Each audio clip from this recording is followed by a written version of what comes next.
Ganga Goya. Ya, hoy. Un eloto. Eso. Ganga Goya. Ya, hoy. Un eloto. Eso.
Ganga Goya. Ya, hoy. Un eloto.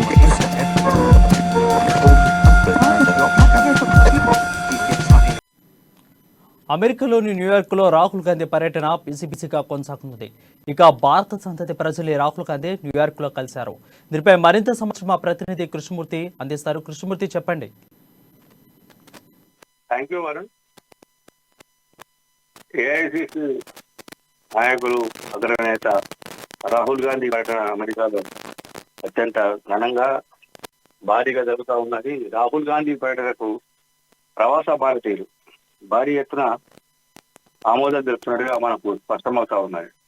అక్కడ నేను New York నిర్వహించిన సభలో కూడా రాహుల్ గాంధీ ప్రసంగించారు. అక్కడ ప్రధానంగా తెలంగాణకు సంబంధించిన అంశాలను ప్రస్తావించి తెలంగాణలో రాబోయేది కాంగ్రెస్ పార్టీ అని ఆయన ధీమాన్ని వ్యక్తం చేశారు. రాహుల్ గాంధీ సభలో ఇటు పిసిసి అధ్యక్షుడితో పాటు ఎంపీ కోమటిరెడ్డి వెంకటరెడ్డి ఇద్దరు పాల్గొనడము, వారికి తోడుగా మిగతా నాయకులు హైదరాబాద్ చెందినటువంటి తల్లి శ్రీనివాస్ రెడ్డి, మిగతా నాయకులు అంటే నిజామాబాద్ మాజీ ఎంపీ మధు యాష్కి గౌడ్, వీళ్ళందరూ కూడా ఆయన పర్యటనలో తోడుగా ఉంటా ఉన్నారు. అక్కడ ప్రజల నుంచి అంటే ప్రవాస భారతీయుల నుంచి భారీ ఎత్తున రాహుల్ గాంధీ సభకు హర్షం ఆమోదం వ్యక్తం అవుతా ఉన్నది. మొత్తంగా చూస్తుంటే రాహుల్ గాంధీ పర్యటన అంటే భారత్ జోడో యాత్ర తర్వాత దేశంలో కాంగ్రెస్ పార్టీ బలపడుతుందన్న విషయం కొంత స్పష్టమవుతా ఉన్నది.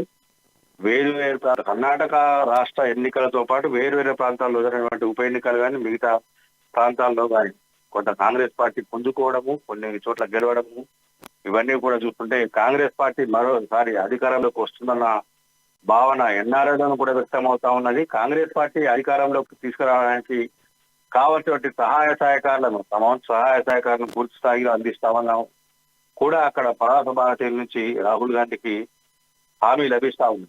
మొత్తంగా రాహుల్ గాంధీ పర్యటన ఊహించే దానికంటే అత్యంత వైభవంగా ఘనంగా జరగడం అనేది పార్టీ శ్రేణులను కూడా కొంత ఉత్సాహం నింపుతుంది. అంటే భారతదేశంలోని పార్టీ శ్రేణులు కూడా రాహుల్ గాంధీ పర్యటన మీద ఆసక్తిగా చూస్తా ఉన్నారు. మిగతా పార్టీ కూడా రాహుల్ అమెరికా టూర్ నిశ్చితంగా పరిశీలిస్తా ఉన్నాయి. ఇక్కడ రాహుల్ గాంధీ చేస్తున్న ప్రసంగాలు గతం కంటే భిన్నంగా అంటే భారత్ జోడో యాత్ర తర్వాత దేశంలో ప్రజల పరిస్థితులు, స్థానికంగా ఎదుర్కొన్నటువంటి ఇబ్బందులు కానీ కేంద్ర ప్రభుత్వంతో పడుతున్న ఇబ్బందులు, వీటి విషయంలో ఆయన పూర్తి స్థాయిలో అవగాహన కలిగిందన్న విషయం స్పష్టమవుతా ఉన్నది. ఇదే విషయాన్ని రాహుల్ గాంధీ కూడా నిన్న సభలో కొంత చెప్పారు. అంటే దేశవ్యాప్తంగా పాటినప్పుడు తనకు వేరు ప్రాంతాల్లో వేరు సమస్యలు అనిపించే ప్రజలు చాలా ఇబ్బందులు ఎదుర్కొంటున్నారని చెప్పారు.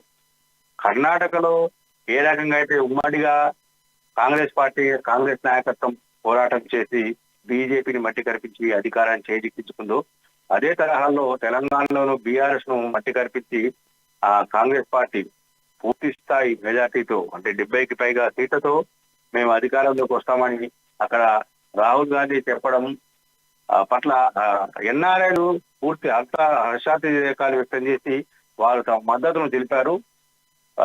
మరోసారి కాంగ్రెస్ పార్టీ పాలన దేశవ్యాప్తంగా చూడాలని మేము కోరుకుంటున్నామని చెప్పేసి కూడా వాళ్ళు చెప్పారు. కాంగ్రెస్ పార్టీ హయాంలో అంటే విదేశీ విధానం కానీ విదేశాల్లో కాంగ్రెస్ పార్టీ పట్ల ఉన్నటువంటి అభిప్రాయాన్ని కానీ వారి సందర్భంగా తెలియజేసి కాంగ్రెస్ పార్టీ అధికారంలో ఉన్నప్పుడు ఆయా దేశాలకు ఆయా దేశాల ప్రజలకు చేసినటువంటి ప్రయోజనాల విషయంలో కూడా వారు స్పష్టం చేస్తా ఉన్నారు. ముఖ్యంగా ప్రవాస భారతీయులు కాంగ్రెస్ పార్టీని అధికారంలో తీసుకున్న విషయాల్లో కొంత స్పష్టంగా ఉన్న విషయం స్పష్టమవుతా ఉన్నది. Varun. Right, thank you Krishnamurthy.